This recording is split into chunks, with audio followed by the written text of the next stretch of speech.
सुन, अगर तू पानी बंद करेगा इंशाअल्लाह हम तेरी सांस बंद करेंगे, इन दरियाओं में फिर खून बहेगा।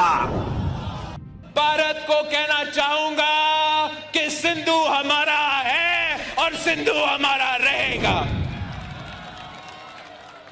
या इस दरिया से हमारा पानी बहेगा या उनका खून बहेगा। ये वीडियोस पाकिस्तान की बौखलाहट को दिखा रहे हैं। पाकिस्तान में इस वक्त खौफ का माहौल है। भारत कब हमला कर दे इस सोच से ही पाकिस्तान की सेना डरी हुई है। ऐसे में पाकिस्तान अपने चिंदी नेताओं के जरिए भारत को गीदड़ भभकियां दे रहा है। दरअसल पहलगाम आतंकी हमले के बाद भारत ने पाकिस्तान के खिलाफ कड़ा रुख अपनाया। भारत ने कई प्रतिबंधों की घोषणा कर दी, जिसमें सबसे अहम है सिंधु जल समझौते पर रोक। अब इस रोक से पाकिस्तान की सिट्टी पिट्टी गुम हो गई है। आपको बता दें कि नदियों के जल बंटवारे के लिए भारत और पाकिस्तान के बीच 1960 में सिंधु जल संधि हुई थी। इसके तहत निर्धारित किया गया कि सिंधु नदी प्रणाली की 6 नदियों के जल को भारत और पाकिस्तान के बीच कैसे साझा किया जाएगा। समझौते के मुताबिक 3 पूर्वी नदियों ब्यास, रावी और सतलुज का नियंत्रण भारत को और 3 पश्चिमी नदियों सिंधु, चिनाब और झेलम का नियंत्रण पाकिस्तान को दिया गया। लेकिन यहाँ गौर करने वाली बात यह है कि पाकिस्तान के नियंत्रण वाली नदियां भारत से होकर गुजरती हैं, यानी भारत जब चाहे पाकिस्तान का पानी रोक सकता है। अगर ऐसा हुआ तो पाकिस्तान की खेती और अर्थव्यवस्था दोनों ही तबाह हो जाएगी, क्योंकि पाकिस्तान इन नदियों पर बहुत हद तक निर्भर है। पाकिस्तान को इसलिए भी ज्यादा डर लग रहा है क्योंकि भारत पहले भी एक बार ऐसा कर चुका है। जब भारत पाकिस्तान का बंटवारा हुआ तब सिंधु नदी घाटी और इसकी विशाल नहरों को भी विभाजित किया गया। हालांकि इससे होकर मिलने वाले पानी के लिए पाकिस्तान पूरी तरह से भारत पर निर्भर था। तब पानी के बहाव को बनाए रखने के लिए पूर्व और पश्चिम पंजाब के चीफ इंजीनियरों के बीच 20 दिसंबर 1947 को एक समझौता हुआ। इसके तहत बंटवारे से पहले तय किया गया कि पानी का निश्चित हिस्सा भारत को 31 मार्च 1948 तक पाकिस्तान को देते रहना होगा। लेकिन जब 1 अप्रैल 1948 को समझौता लागू नहीं रहा तो भारत ने 2 प्रमुख नहरों का पानी रोक दिया, जिससे पाकिस्तानी पंजाब की 17 लाख एकड़ जमीन पर हालात खराब हो गए।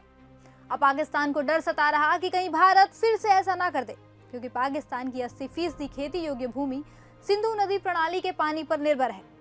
इस पानी का 93% हिस्सा सिंचाई के लिए इस्तेमाल किया जाता है, जिसके बिना खेती असंभव है। ये भी जान लीजिए कि पाकिस्तान की 68% आबादी खेती पर ही निर्भर है, यानी अगर पानी बंद हुआ तो सबसे पहले खेती तबाह होगी। इसके अलावा पाकिस्तान की शहरी जल आपूर्ति रुक जाएगी, अशांति फैल जाएगी, बिजली उत्पादन ठप हो जाएगा, शहरी इलाकों में अंधेरा छा जाएगा।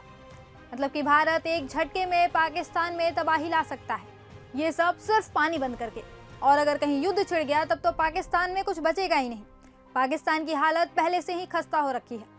कंगाली की वजह से इसने हर दूसरे देश से कर्जा ले रखा है। अब गले तक कर्ज में डूबा पाकिस्तान भारत को धमकी दे रहा है, जिसकी औकात इतनी भी नहीं है कि वो अपनी जनता को 2 वक्त की रोटी अपने दम पर खिला सके।